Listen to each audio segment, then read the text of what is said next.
Q-series computerized lockstitch entry all levels of parameters. Press cycle key to unlock.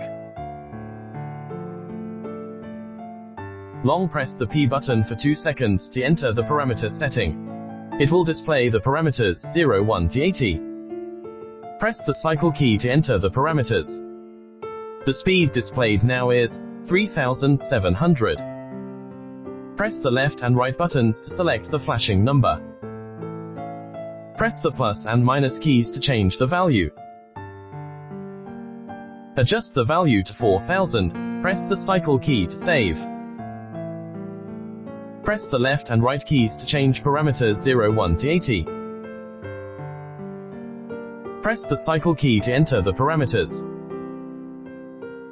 Press the plus and minus keys to enter the password 7376. Press the cycle key to enter parameters 80 to 104. This is the technical staff parameter.